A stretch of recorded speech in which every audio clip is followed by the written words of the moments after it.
Listen up, sports fans. Your favorite sportsbook, BetUS.com, is back for our 28th year of NFL action. With the industry's biggest sign-up bonus of up to 200%, BetUS offers our members the opportunity to cash in on all your favorite sports, including NFL, NBA, MLB, and more. We've also got hundreds of new casino games, including the coolest new European slots, and our live dealers are waiting for you at the table. Sign up at BetUS.com today to get into the action. BetUS, where the game begins.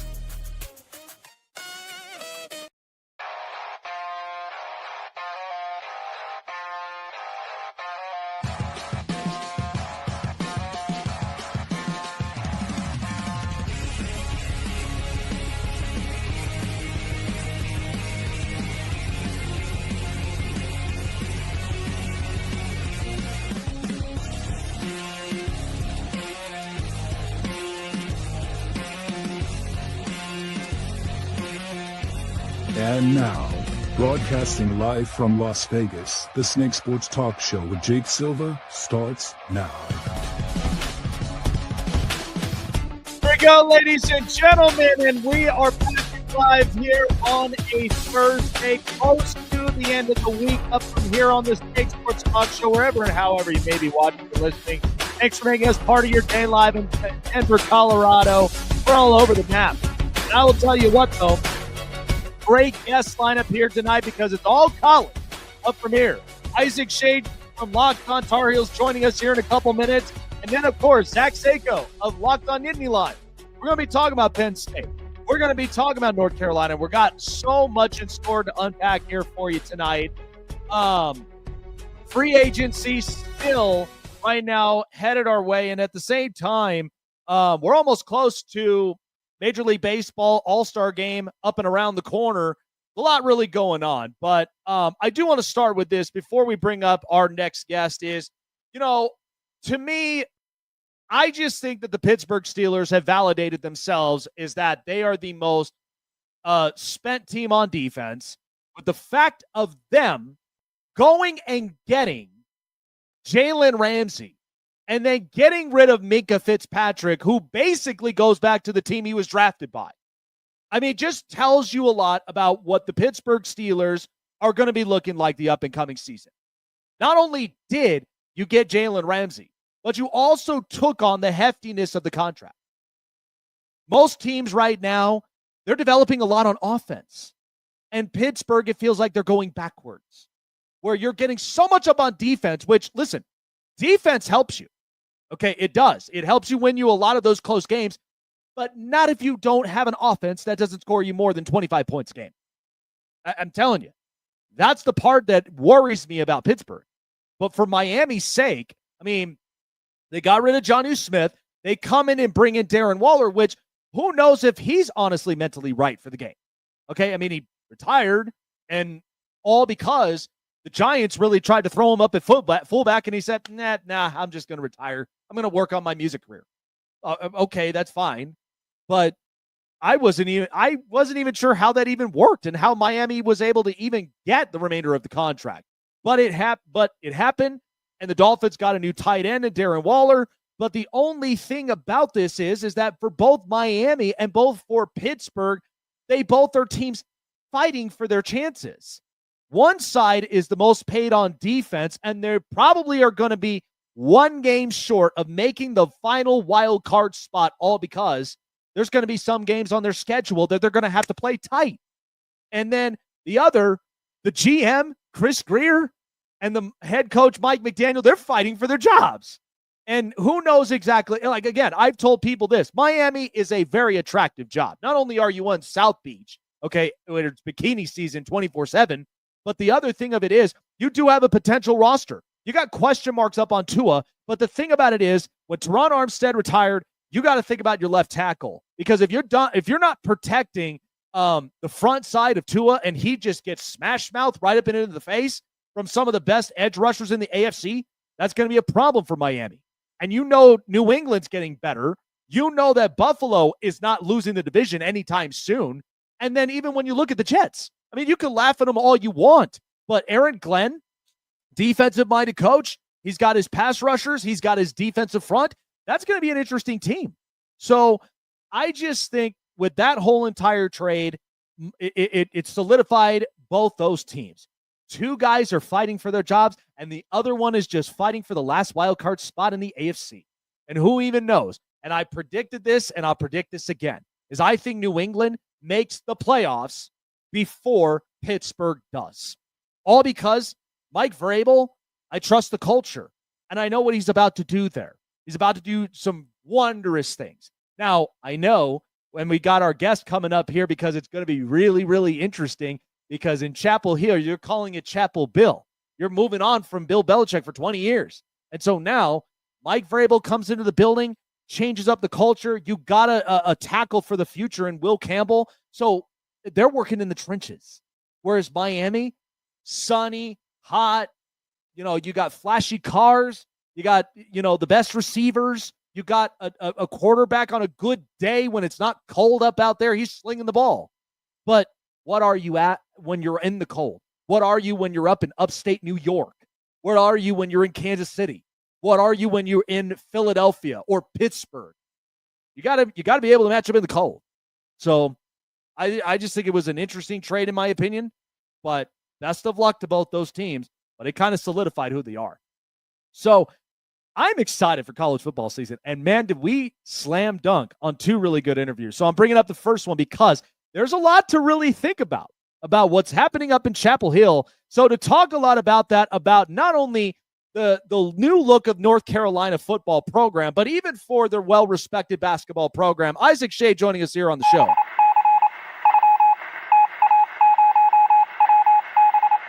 I do got to ask this, though, Isaac, is... Okay. I mean, I've loved watching Bill Belichick for a long time in the NFL.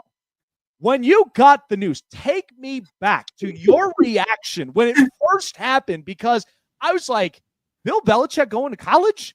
What is this, Rodney Dangerfield in that one movie? I was like, you got to be kidding me. But to me, I've always respected North Carolina from their basketball program, because I think Roy Williams, what he's done there before he retired, multiple national championships, winning in all cylinders, especially up and into the tournament. But then you come into a football program where even in the last, 5-7 seasons that I've watched them, they've been running the football very well. I think that, the quarterback situation has been kind of, here, there, because you're watching Sam Howell, you're watching Mitch Trubisky. So take me back to your first reaction up and on this and what that feeling was like to now have to hear Chapel Bill in North Carolina. Jake, honestly, my first reaction was I do not have time for this tonight, because literally the next morning we were surprising our kids with a trip to Disney World. And I was like, I'm trying to pack. I'm pre-recording a whole bunch of shows for while I'm gone. Like, why couldn't we have made, because we all knew about it for weeks, right? Ahead of when it was made official. So that was my reaction, was tonight? Really? No. Look, it's crazy, Jake. It's so like, I still literally, I laugh almost daily, because it's so weird to read. Like, for example, ESPN put out their ACC preview this week from Bill Connolly. Great stuff. And in his 2024 recap, talking about everything that happened in the 2024 season, and the last sentence of the whole recap is, "Oh, and Bill Belichick," right? And it's just like, that wasn't even part of this season, but it just comes up always. And so I think my response to it is it really is wild what a big deal Bill Belichick, the entity, is, and how much people think of him and still revere him, and are like, I get stuff from people all over the spectrum. Like the Locked On NC State hosts are just like waiting for this team to be awful so that they can just dump on me, right? But then other people are like, I mean, it's Bill Belichick. We expect great things out of them. And he's got a whole bunch of his staff that's come with it. Like Lombardi is with him running the show. And that dude is phenomenal, man. I am so impressed by him. But, obviously bringing his son down from Washington and several of their players, thankfully, on defense. So, yeah, my reaction is, it's one of those things where you just keep saying, is this real? Is this happening? And man, it's going to be crazy. Who knows what to expect this year? Feels like you're in like years of like in a dream, and you can't even wake up out of it. And then all of a sudden it's like, man. But I will say, though, I mean, listen, living in Denver, Colorado, I mean, I've had to deal with, Deion coming here, because the fact that, these former players, and even in these coaches, they come down here into the, the collegiate level which you know more than anything is like college is so tribal because there's just a different tradition to it, and people are invested and they love it. And so, I plan to go to a couple Colorado games myself to really see the atmosphere in Folsom Field. But the thing is like, you watch him, you watch Deion, you watch Bill Belichick. I'm watching, Ron Rivera be a GM at Cal Berkeley, where I was just like, oh, okay, I kind of see Cal Berkeley getting a little defensive. So, before we get into the really tasty stuff, my thing is like, and I don't usually go into, personal stuff like this, but obviously with Bill didn't really need like that advocate like next to him when it came to the NFL because he was the most respected coach. Now, of course, everybody has their personal speculations. I'm not going to get deep into it because everybody's lives, their choices, that's all on them. Sure. But when I look at his girlfriend being there as like that extra helper right up from there, and listen, I give her props. She's very smart. I think she does know what she's kind of doing in some areas, but to kind of see this, and I think this is just the kind of thing that Bill needs, because in the NFL, you didn't need it because you had the top tier defenses in 20 years. But when you come into the collegiate level, it's always good to have that resource that even when you go into the PRs and even when you go into these interviews, that's going to really kind of shed the light a little bit up and on his character a bit, isn't it? Yeah, it's funny, Jake. My joke this whole time, tongue firmly implanted in my cheek, I might as well add, is that Jordan Hudson is really this big ruse where Bill Belichick went to her and said, listen, honey, I need you to just go be wackadoodle out there so that everyone is paying attention to you and that whole circus and not paying a lick of attention to what we're doing on the football field so we can catch everyone by surprise. And if that's not the most Bill Belichick MO, I don't know what is, right? Like, he's always doing everything he can to play everything as close to the vest as he can. In New England, it was always, you are going to get nothing more than what the NFL requires you to give out of him, because he will not give a modicum of information to an opponent to have an edge on him. And I don't blame him. Well, now he's required to give even less information by the NCAA and the ACC in Carolina. And so it's just this funny thing. And obviously I'm joking. I don't think Jordan Hudson is this intentionally misleading thing. But like, because what we said earlier about Bill Belichick, the entity being this thing that everybody, this train that everyone wants to grab a hold of so they can get part of the news cycle. Every time there's even remotely something interesting about what Jordan Hudson has done, everybody wants to write an article or talk about it or do something because it's a thing and it's related to Bill Belichick. And so it's just been such a weird offseason in that regard. He's come out and made statements of like what the truth of it is, the non-sensationalized version, I guess I would say. And I'm really curious to see how much that dies off once the actual football starts happening, here in a matter of weeks with fall camp. Right. And because the one thing I'm curious of, and, we've heard this saying all the time is that, you teach an old dog new tricks, and my thing is like, I think about, because when coming in college, I'm sure, the both of us, we've had this experience in the past. But even when I came up into here, it was a start of a future. It was paving the way to where it was like, whatever your career goal, or even if you're up and on the football field anywhere as an athlete, you're starting your actual journey road after high school. So when you come up into recruiting, it's like, what's Bill going to honestly be with these new recruits? Yeah. What's he going to be like with the NIL and the transfer portal and then all this other stuff? So there's a lot of things that I'm sure Bill's trying to take in piece by piece and really kind of be consistent with it. Yeah.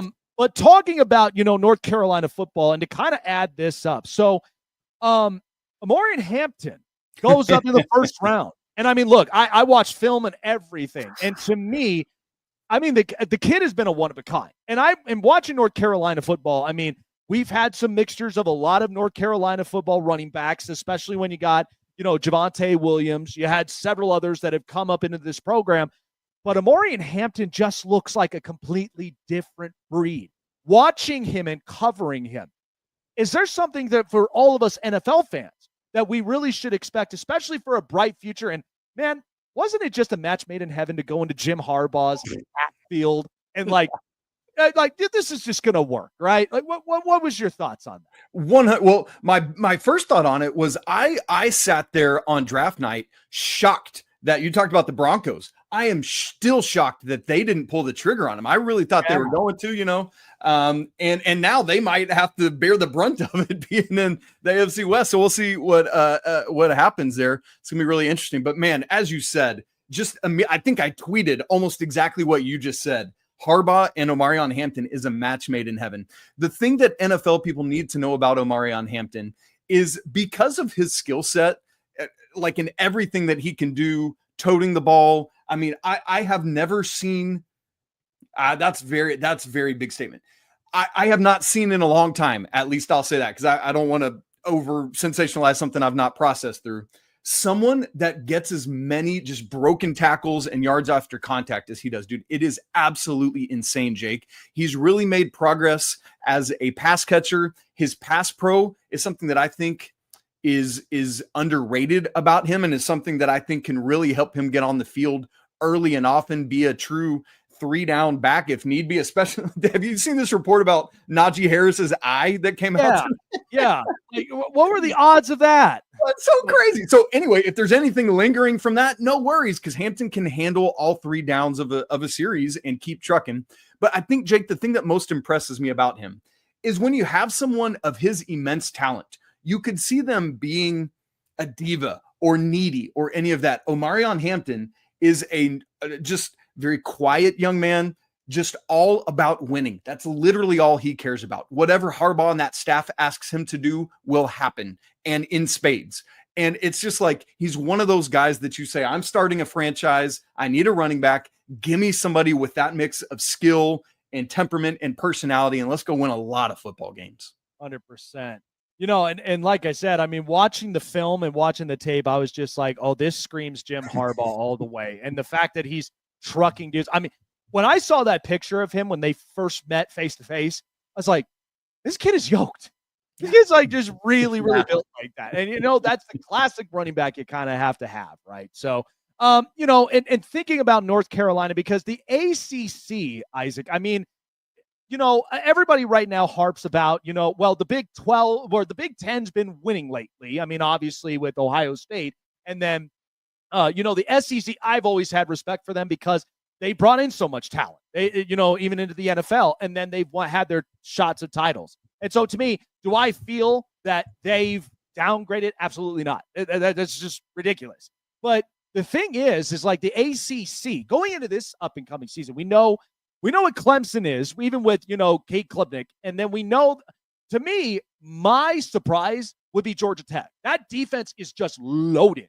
So Haynes King, man, Haynes King is a dude. He is. And so when I think about, the competition up and in this conference, North Carolina, I mean, they've been settling as being middle of the pack a couple seasons now. And then sometimes they've had some drop-offs. But, to me, I feel like with Bill being there, I feel like you're going to get a much better improved defense. Yeah. I mean, on top of this, where you can be built in the trenches like an Ohio State or like a Penn State or like some of these other Big Ten schools, and even for SEC, because you got to have a mixture of offense as well. So looking at it with this up and coming schedule, I mean, it's got some mixtures of some favorable matchups, but then those ones in the ACC conference, toe-to-toe matchups, that's going to be something that they know that Bill, he's got to get prepared for, right? Yeah, absolutely right, Jake. What's so interesting about the schedule is it's one where all 4 non-conference games are up front. It's front loaded with non-con, and then you get all 8 ACC games after that. And interestingly, the only really game that you look at and it's like, oh boy, that's going to be a tough one, is Clemson. And they get Clemson at home in Keenan. It's their ACC opener after an off week that they get ahead of that game. And so that's interesting. Like, in fact, the whole schedule, I don't know that I've ever seen this. I need to go back and look. Literally every game is flip-flopped home and away. They never play home twice in a row, never play away twice in a row. But yeah, back-to-backs every single time. Yeah, it's crazy, dude. And so they have that game against Clemson. I referenced, for example, that Bill Connolly ESPN ACC preview earlier. He tiered out the ACC into 3 tiers. That top tier of Clemson, Miami, SMU, and Louisville is what he has. Clemson is the only one of those 4 schools that Carolina plays. The middle tier, the only schools they play out of that are Duke, NC State, and Cal.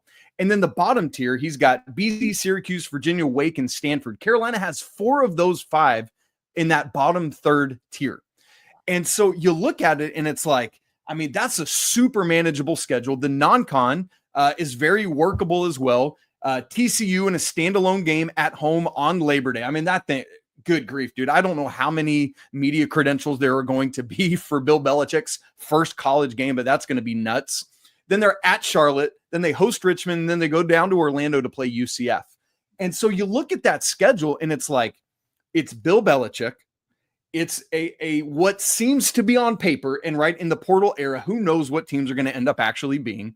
But on paper, this feels like if you're anything shy of 8-4, probably something went wrong. And I know maybe that sounds lofty in the first year, but between Belichick, between everything they've been able to do in the portal, both the winter and spring portal, and the seeming easiness of the schedule, that they've got to make some noise here in year one. Or, Jake, everyone's going to be out chirping about it and like, oh, Bill couldn't do it in the college game. And so that's what's going to be really interesting to see. But the schedule, man, is really intriguing. So, and it's funny because it leads up to my next question of it, because, last year we know that this was more of a run heavy type of offense because the fact that, Omarion Hampton almost close to 2K. I mean, 1,600 rushing yards. But we know that you're going to need some explosiveness. And this is why I think that this kind of really aligned with Bill Belichick, because when I looked at it in the last few years up in New England, they were not superstar at wide receiver. Their quarterback situation, I mean, with Mac Jones and, what they were trying to do, it just didn't quite work. So you're going to need a bit of flashiness up from here. Now, the good thing is that he can start off to where they're a run heavy, run in the trenches.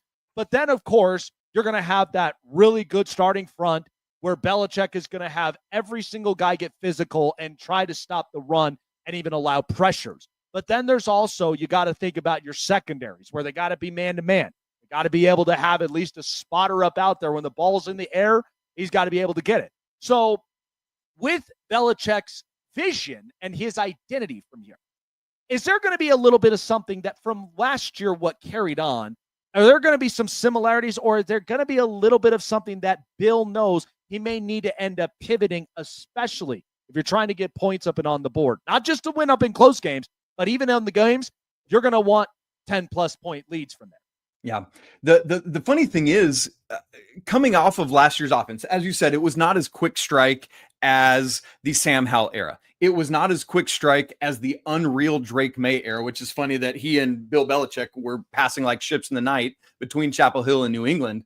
They just didn't have that last year, between Max Johnson breaking his leg in the first game, between Jacoby Criswell, who left Carolina, went to Arkansas, and eventually came back. Everything else, all of the non-Max Johnson guys basically transferred out to not FBS level schools. So that kind of tells you what you're dealing with under center last year. And now you've got this thing where Geo Baker transfers in. Max Johnson's out here putting up videos on social media like, hey, I'm ready for camp. I didn't think we'd see that.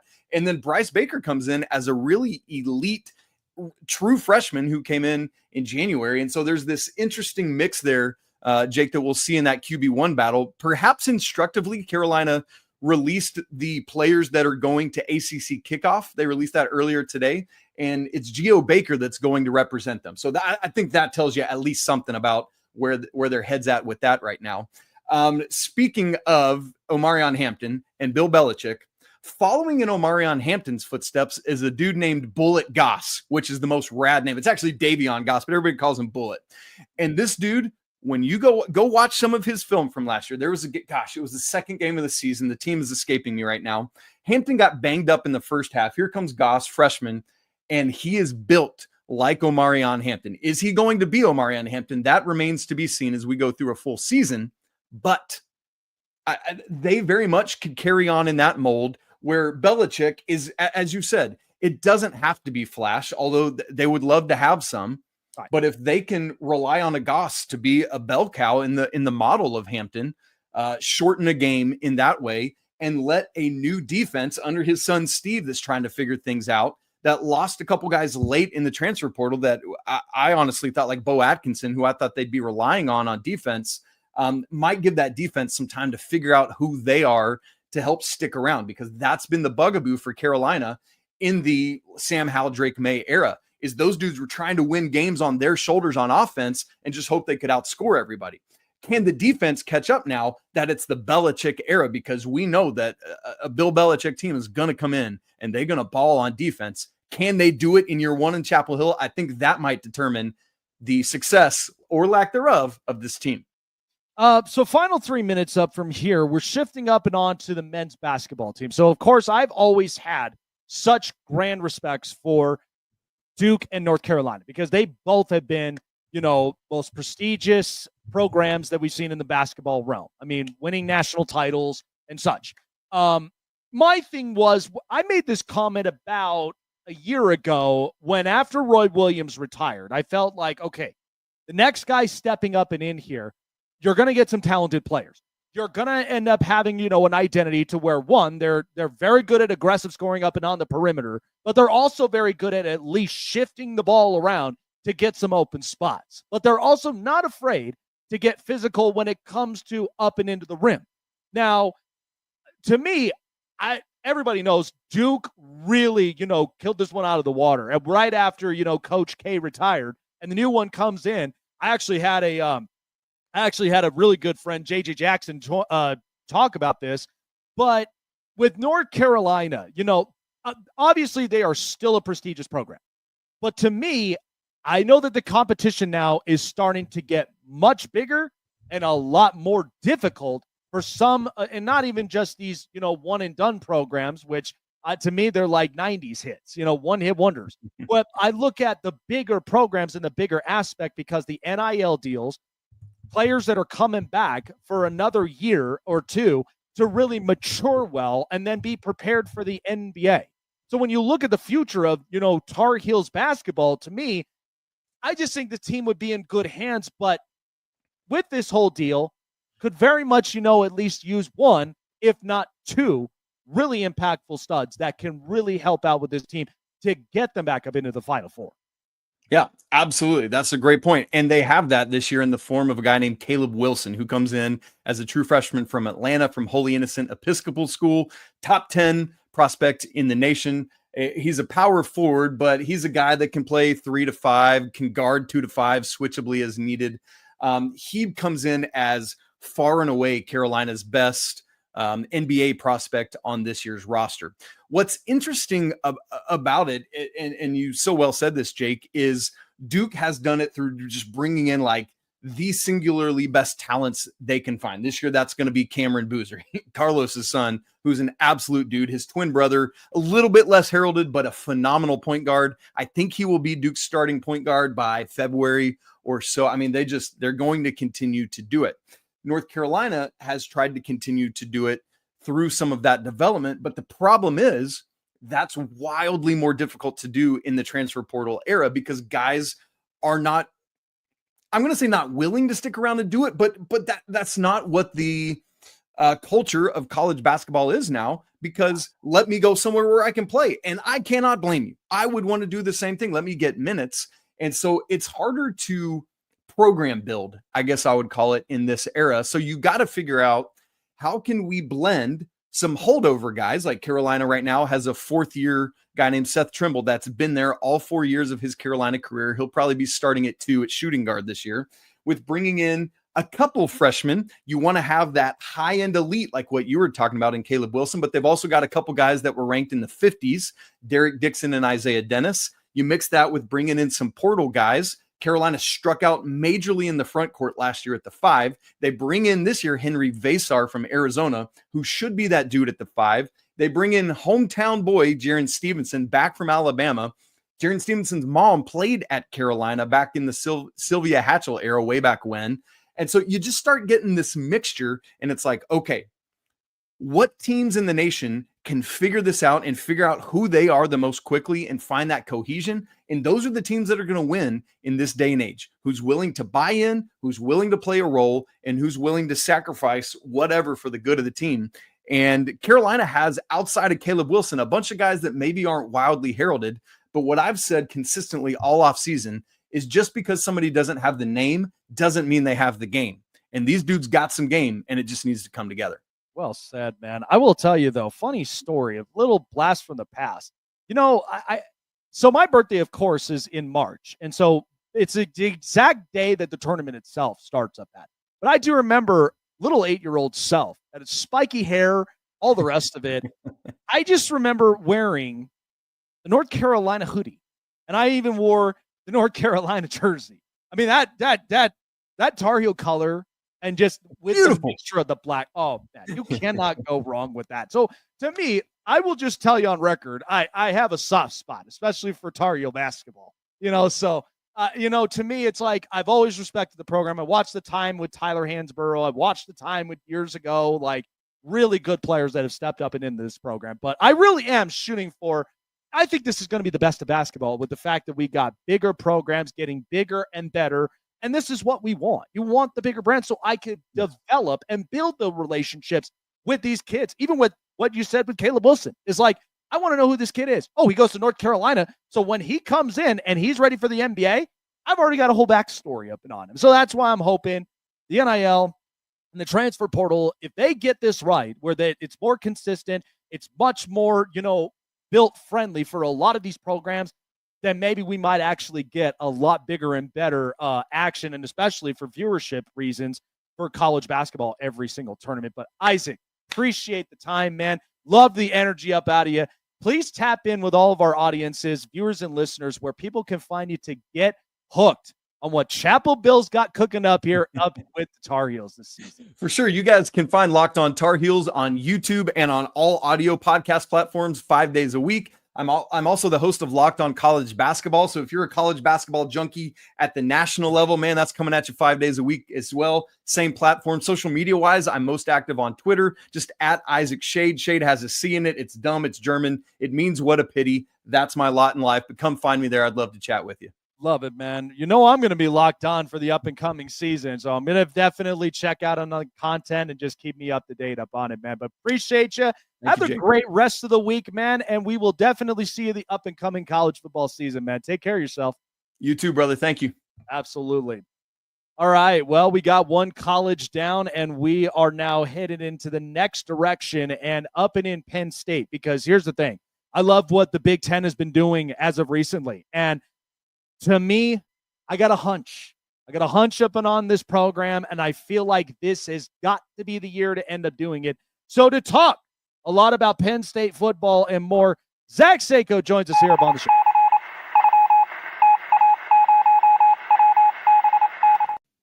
So I got to say, Zach, to me, Penn State, what I've always loved about them is that they have developed so well on defensive fronts, especially with these pass rushers in the last few seasons. And we know that this is more of a grit and grind type of program. It's just the way that, James Franklin loves this. So last year, coming up very closely against Notre Dame, to me, I just think Penn State, and you could probably agree with me on this possibly, but to me, it's like they're missing that X factor in a way. And obviously, big play, when it comes to the offense, I know with having Tyler Warren, he was a fantastic tight end. And then having Drew Aller, you got what you got, but you got a very good productive quarterback. I'm glad he's coming back this season. So for Penn State, what was kind of the feeling after that against Notre Dame that they know that they've got to be able to capitalize on this up-and-coming season? Because, Zach, I'm telling you, I got a hunch on this program. I mean, they did. They bought in, right? They brought back Drew Aller. They brought back Nicholas Singleton, Katron Allen. They were 3 points away. And if Penn State had the ball. They had the game-winning drive right in front of them. They were also a dump-off pass into the flat. They score that touchdown with Aller missing his running back out of the backfield. Singleton should have caught it. Aller should have hit a 5-yard pass, whatever you want to say. That's how close Penn State was. It wasn't this dominant victory by Notre Dame. It was 3 points, but 2 plays were the difference overall in that game. So Penn State brings that core back aside from, superstar guys, Abdul Carter, Tyler Warren. But you get a better version of Drew Aller. You get a better version of Nicholas Singleton and Katron Allen. May I mind you, they have 2 superstar running backs in the fold. So if anybody's going to criticize Penn State and say, well, who are their X factors? Who's that? They don't have Tyler Warren anymore. They don't have Abdul Carter. Okay, well, Nicholas Singleton and Katron Allen could have been day 2 NFL draft picks this season. They're both back as veterans of college football. I would argue that, okay, you have Jeremiah Love. Nicholas Singleton's probably consensus number 2, the consensus number 2 running back in the nation. You have 2 top 5 running backs, conservatively, if you're Penn State. You have a top 3 offensive line, conservatively. So I know what Michigan's dealt with and everything, and then there's all, there's back and forth now that the hammer's getting ready to come down. Aside from that point, X's and O's respectively, Penn State's is built very similarly to that Michigan team on offense. Blake Corum, Donovan Edwards, Nicholas Singleton, Katron Allen, J.J. McCarthy, Drew Aller, and an offensive line that very well could win the Joe Moore Award. That won a national title. That won, depending on who you ask, right? Depending on who you ask. But the formula is there. That's what Penn State's following, aside from the alleged sign stealing. Yeah, and it is interesting because I mean, watching this team for as long as I have, I mean, they've always been built physical, and that's kind of the MO of the Big Ten. It's a more physical, in the trenches type of conference, even when you're looking at a lot of these teams, like even with Michigan and Ohio State and several other teams. But I just feel like, I said this about Ryan Day 2 years ago when people were just like, he ain't getting it done in Ohio State. And I'm just like, okay, hold on, timeout. Like, you're getting a guy who is winning games of this program, is getting you into these positions. When do we start to kind of hold and pump the brakes here and give it at least a shot to see what he can do from this? And he just proved it this past season. When I look at James Franklin, Zach, is many people have had some sort of skepticism around because we know that, one, he's very invested up and into the program. That's never been a problem with him. It shows up for the kids, shows up for this program, and he's ready to roll. But this season, I feel like he's on the spotlight. And for many reasons, because the team only lost by 3 points. They've gone in. And so now the ball is in his court. So when covering this team, has there been thoughts about this with James Franklin and saying, if let's say you're up and in the seat and you're like, if we don't get this done, something has to be able to work in order for Penn State to really show up and get into that big dance at some point, right? I mean, if you're alluding to Penn State needs to go in a different direction if they don't win a national championship this year, I don't think that's the case. Now, if they absolutely crash and burn and fumble this, they miss the playoff, or they get bounced in round 1, you definitely have a lot more people. It's justified if you say that Penn State does need to go in a different direction. Why Penn State's been that 10-2 team throughout most of James Franklin's tenure is because, frankly, the university has given him 10-2 support. Okay, whether that's NIL most recent over these past 4 or 5 years, and before that, Penn State's never gone out and gone after some of the top coordinators in the entire country until recently, until Pat Kraft, Manny Diaz, and then Tom Allen, and now Jim Knowles, poaching him from Ohio State. Penn State didn't do that beforehand. It was always, well, okay, you can go get your 3rd best option. You can go get your 4th best option. It was never the top option. So now that's no longer an excuse. And you see how when that changes, Penn State keeps getting incrementally closer. Since James Franklin isn't playing with a deck that's 3rd or 4th best, and now it's go get your top offensive coordinator candidate. Got him, Andy Kotelnicki. Go get your top defensive coordinator. Money's not an issue. Go get him, Jim Knowles. Okay, so now the excuses aren't there anymore. James Franklin acts more as a CEO. I'm never going to sit here and say that he's a better X's and O's coach than a Steve Sarkisian or a Kirby Smart or even a Ryan Day. But with the way that he delegates and manages and tries to balance all these different responsibilities, it's why Penn State is where it is. But they keep taking that one step closer. They get closer. Okay, so now the idea is that, hey, you got to the semifinal, you get to the championship. So if Penn State gets to the semifinal again, gets to the championship, they don't happen to win it, I'm not firing James Franklin if I'm Penn State. Again, it shows continued progress. Is it disappointing? Yes, but it's not the entire. Let's knock the house of cards down, because then that's why would you hit the reset button when again you take another step forward?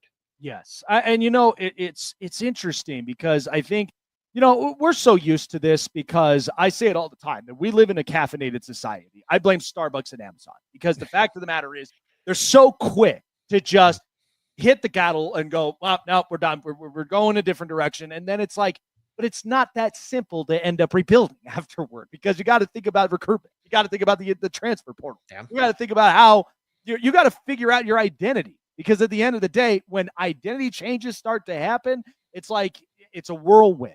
So I feel like the only thing that, like, because again, I have respected Penn State for a long time.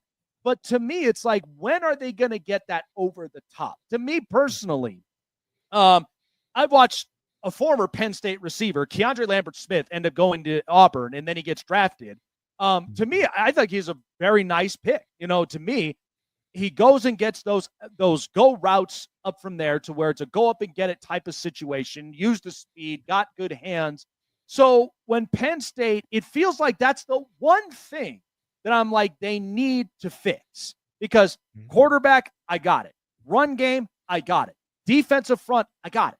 Wide receiver, I mean, I keep hearing this all the time that when it came to the last receiver that they had in the past, in Chris Godwin, they're like, when are we ever going to have that again? So is there someone in line that we know that could potentially be that breakout receiver that they know that they need to get the big plays out the way for Drew Allar?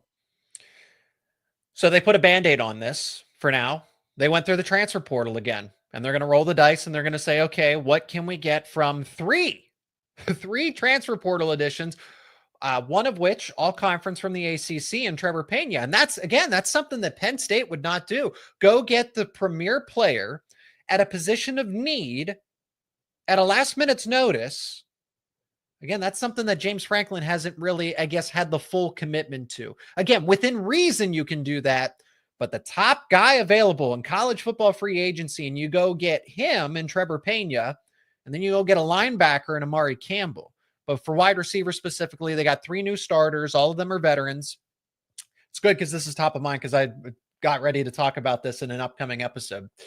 Kyron Hudson from USC, Devontae Ross from Troy, and Trevor Pena from Syracuse. Those are all capable veterans. They're not going to be superstars, but I think if you have a good player here, a good player there, and a good player there to go along with a top 3 offensive line and the best backfield in the country, 2 superstar running backs, and a veteran quarterback, whether people want to dunk on Drew Allar or not, this is a really great setup for him to just hand the ball off and do nothing, and then hit those easy passes, play action. So wide receiver is better than what it was. You bring up Keandre Lambert-Smith. There's a lot of context to, what was going on there with Mike Yurcich and everything else. So would he have been the difference in that game against Notre Dame? Maybe. It's fair to say maybe he would have been the best option of between what Penn State had at that given time. But I like these 3 wide receivers for Penn State. They're also in pretty good hands at tight end. They got a new breakout star in Luke Reynolds waiting to happen. Khalil Dinkins, solid veteran. Andrew Rapplier is another rising player. Like, the depth chart is stacked at tight end. Yeah. So this offense is, to an extent, idiot proof. Like, you almost can't make if everybody stays healthy, of course, if everybody stays healthy, but wide receiver, much better spot than what it's been over the past 2-3 seasons. Yeah. So talking about it too is, Drew Allar showed some flashes to me of like productive, accurate quarterback. I think I'm trying to remember at least the game where I'm like looking at Drew and I'm like, Drew, what are you doing with that throw? You know, they're because, again, there's going to be some of those mistakes he knows he's going to clean up because not every quarterback is going to be perfect. But to me, I think he's going to be very productive. I also do believe that he's got that flash of just that accuracy, but now can he make that consistent and put it all together to where Penn State goes up and on a run? So Drew Aller, going back from the last season and what he put together, definitely caught a lot of the NFL scouts' eyes because I've been hearing it all up on social media for like days and weeks. But this up and coming season seems to me is much more meaningful for Drew Aller, not only just for him personally, but the fact of trying to put a statement for the program of Penn State that we are that team that's hungry. And I look at teams like Michigan that won the Natty, Ohio State that won the Natty, and now it's like now Penn State seems to me they're put on this spot, and Drew Aller wants to make a real good statement on it. Yeah, it's up to him. I mean, this team goes as far, again, that's why I think it's fair to make the J.J. McCarthy comparison because he's not going to be the team that wills Penn State to victory, but he's also going to have to be the team of the last line of defense because it is on him for a game-winning drive. Yeah. Typically don't run your way to a game-winning drive, but I don't think Penn State's going to be trailing in many games. It's a nice problem to have. Again, they can lean on Singleton and Allen, but what happens if it's not their best day? What happens, right? Injuries are going to happen. And I hope they don't. But I want to see Penn State at full strength for as much as they can this season. Aller going into year 4, third year starting, second year with the offensive coordinator that started to tap into his potential. Like all the stars are aligning. The dude just continues to get better. And the more reps you go through, that heartbreak that you deal with, he's going to remember that Notre Dame game. Yeah, that's going to be top of mind for a while until he gets back to that point and surpasses that. So I am glad that Penn State's QB is Drew Aller because I do think he's one of the best in the country. Now is it Cade Klubnik? Is it Arch Manning? Is it Garrett Nussmeier? Who actually is number one? Hey, that's up for debate. That's fine. I'm willing to have that debate, but he's in that group. He's in that conversation. He's in that tier 1 where he lands. Okay. Up for debate, but I'm glad he's Penn State's quarterback in the context of everything with continuity with his offensive coordinator, comfortability in this offense and the supporting cast around him. Why Drew Aller looks really inaccurate at times is because he's getting rid of the football because a wide receiver never broke from their route. They never broke away from the coverage. So it is better to throw an errant incompletion than an interception to the other team. And that's what Drew Aller was doing. Yeah, and so that's hopefully like with that, because I could see that to where that communication and that chemistry up in itself, especially when it comes to the X's and O's and playbooks, like you got to get that together and be consistent up and on it. But yeah, I totally agree with it because I was just like, if Drew Aller literally left for the draft, I wouldn't even know exactly what Penn State's next plan would have been. Even if they had to tap into the transfer portal, or they probably would have to trust one of their recruits or somebody that's homegrown in this program to really, take it the next step. So the hefty question, of course, is the schedule themselves. This schedule, of course, with Penn State looks tasty to me, but we know Big Ten, you got your mixtures of Oregon on there up on NBC, and I'm going to love that night game for sure. Yeah. Because Happy Valley, it's going to be a place that thank God you're not in Autzen, because if you're up and in here now up in Happy Valley and it's going to be all over just that colors of white and just in the Navy, that's going to be one that's going to be a fun night game from there. And then, of course, you got your Ohio State. So to me, I feel like this is exactly the team that's going to get back into the playoffs. But we know that there's definitely statements that are going to need to be made, especially this Oregon one with the Big Ten championship. And then, of course, why not get something up and out of Ohio State as well on the road in Columbus? You have to win at least one of them. Yeah. You have to win at least one of them. You can't, if you go 10 now, there is a case like Ohio State just did it. They went 10-2, they lost to Michigan, and then they went on the run in the playoffs. That very well could happen for this Penn State team where it's a similar type of setup, but you have that, and that's the debate in college football. You have that mulligan now. So do these rivalries even matter, right? And I'm starting to see the credence with that argument. I'll digress from there. But Penn State needs, I think the more important game that they need to win is Oregon, because it is more doable. Okay, that's going on the road to Columbus. Ohio State's the defending national champion, and they still have Jeremiah Smith, and Max Clare joins them. And even though Julian Sain's a first-year starter, I mean, you and I could probably play quarterback in that offense with the receivers that he's going to have to throw to. And by the time that's later in the season too. So they're only going to get better. They're only going to they're going to be more in sync by the time that game rolls around. But the same thing goes for Penn State and Jim Knowles' defense and everything else. So that's kind of where it's a new look, somewhat of a new look defense, a changed defense for Penn State and a changed offense for Ohio State. So we'll see how that game goes. But my concern's going to be raised if they lose to Oregon, because that is the much more winnable game of the two. And then if you happen to drop one that you really shouldn't, I mean, this schedule is favorable for Penn State. I won't call it just outright easy. You got to go on the road to Kinnick in Iowa. Again, Penn State should be well suited for that game, but you just never know. You never, scary things happen at Kinnick in a night game, and we don't know what it's going to be yet. That I just have that one circled. Nebraska will be a team that you don't want to play at the end of the season. That's just a team that, hey, if they're a late riser, they have momentum. Okay, that's not ideal. Same thing with Indiana, just a chemistry thing. And you're playing these teams that are going to have slow starts, but strong finishes. Yes. And it's about the timing of it. So imagine it. And so Oregon, they get lucky with Oregon being early in the season, because that's a team, end of the year, they're going to be a lot better. So for Penn State, you get them now, but you don't avoid the teams, Nebraska and Indiana, that are just going to be slightly better by the end of the season.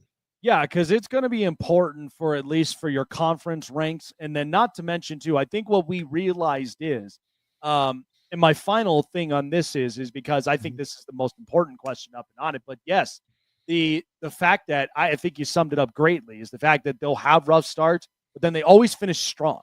And I think a lot of that is because you give it a couple weeks to really understand the playbooks themselves and the scheme fits. And then eventually, if something's clicking and it's working and it's becoming consistent, that's the teams that I'm like, I don't even want to be on their home turf. By the time that like we show up on the schedule and it's like, crap, we're going to have a lot of that momentum going into it. But final thing is, what makes me so excited, of course, of college football season. We got so many stories. I've been talking college for like the past month. And the fact of landing this with at least the big fish for Penn State, hopefully I can get something up on Texas and Alabama. But long story short, we got a new format with the college football playoff. It's no longer the conference bids this time that matters of who your top four best teams is. Your top four best teams are your top four best teams, period. But then you got the hefty 5-12. And those are the teams that they know they're going to end up starting from the bottom to make their ways up to the top.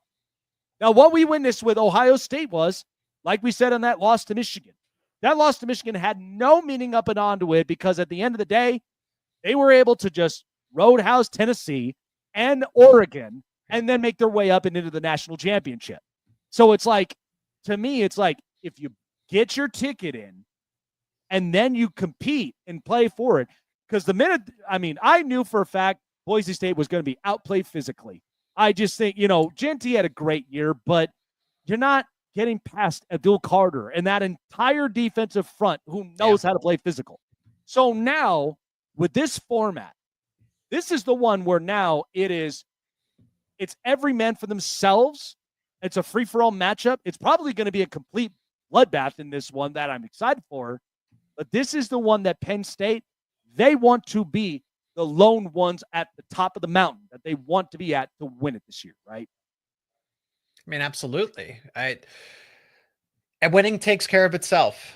And Penn State, where Penn State is built for a deep run, is that ability to ground and pound the football. Winning teams run the football.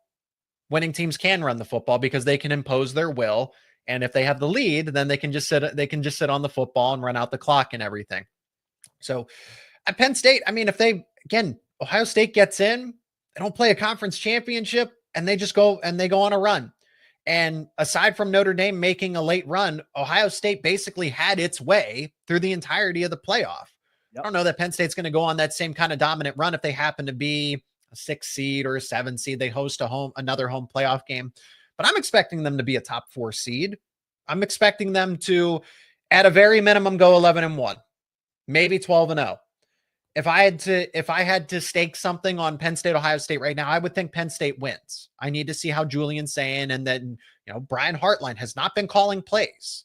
I just want to see how Ohio State progresses. So right now, with what Penn State has on paper and Ohio State, Penn State's the better team, and I would take them tomorrow, but I don't know about a couple of months, 2-3 months from now. Right. So with that being said, I mean, Penn State's a top 5 team in the country. They should finish like it. And then after that, they're built for a playoff run because of the offensive line, because of the running backs, because of the veteran quarterback, because of the dynamic duo coordinator. Penn State has the best coordinator duo in the entire country. There are no more excuses here. So if James Franklin does not get to, at the very minimum, the semifinal again, I would even take that to, you got to get to the championship. Things happen. I get it. Things can happen, but it's really, I say it's championship or bust from the perspective of you're not going to have a better opportunity to do it than this season. Right. There's all this turnover next year. You're not going to be very close. Maybe you sneak into the playoff, but that's the best case scenario. Your best case scenario to win a title is this year. And I don't know what it's going to look like over the next 5 years. So do it now or you're going to miss your window. Yeah, absolutely love it, man. Like I said, I just got such a strong hunch on Penn State with just watching these past 2 Big Ten programs go in and win it all. And I feel like Penn State is just right there up and in line, that I feel like this is their upbringing this year. Zach, appreciate the insights, man. Appreciate you for having you up and on here. Where can people find you? Getting locked up on the Nittany Lions all season long, preparing for the college football season that I just think is going to be such a memorable one than what we got last year. And it might be very memorable for Penn State too. So just like my counterpart, that was tough for me to follow. Isaac Shade's one of the best in the network here, but I am the Penn State equivalent to Mr. Isaac Shade. So everything Penn State is over at Locked On Nittany Lions, YouTube, wherever you get your podcasts. Talking football recruiting, wrestling, basketball, you name it. Hockey now, because they just got a top one of the best prospects ever to join the Nittany Lions. So all of that and more over it. It's truly Locked On Nittany Lions, Locked On Penn State. Absolutely love it, man. Zach, appreciate you coming on by. Enjoy the rest of the week, and we will see you in the up-and-coming football season, man. Take care of yourself, and let's go Nittany Lions. Okay, appreciate you having me on the show, Jake. Thank you. Absolutely. Yeah, it just doesn't get any better than this. I mean, at the end of the day, the college football season is just going to be outright, just outrageous. And it's going to only get better from here. But I really am excited for what the up-and-coming season is going to look like. And, to me, there's obviously going to be competition up from there. There's going to be a lot of different realignments. But we know when teams get into these spurts and they go onto these drives, that's the stuff that we know is going to be really, really something special for them moving down the road.